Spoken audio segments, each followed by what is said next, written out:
8 जून 2026 को सरकारी मुलाजिम मोहम्मद आसिफ अली को मुबैना तौर पर अपना क्वार्टर खाली ना करने की बिना पर सरकारी अफसरान की जानिब से ज़हनी दबाव और हरासगी का सामना करना पड़ा, जिसकी वजह से ये अफसोसनाक वाक़या सामने आया।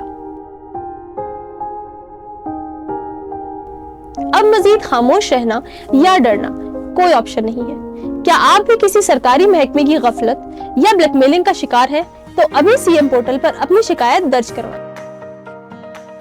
हुकूमत बलूचिस्तान का 1129 सीएम कंप्लेंट सेल आपकी प्राइवेसी और शनाख्त की मुकम्मल राजदारी रखने की 100% गारंटी देता है। शहरी किसी भी महकमे की लापरवाही के खिलाफ सिर्फ एक कॉल यानी 1129 या फिर ऑनलाइन पोर्टल पर जाकर अपनी शिकायत मुकम्मल राजदारी के साथ दर्ज करवा सकता है। याद रखिए, एक जिम्मेदार शहरी सिर्फ अपने ही नहीं बल्कि अपने आसपास के तमाम मसाइल पर नजर रखता है। कानून का रास्ता चुनकर एक जिम्मेदार शहरी बनने से तफरीक और इंतशार फैलाने वालों की दुकानें खुद ब खुद बंद हो जाती हैं। अपनी आवाज को महफूज और मौसर बनाकर हुकूमत बलूचिस्तान के साथ मिलकर अपने सूबे को बेहतर बनाएं।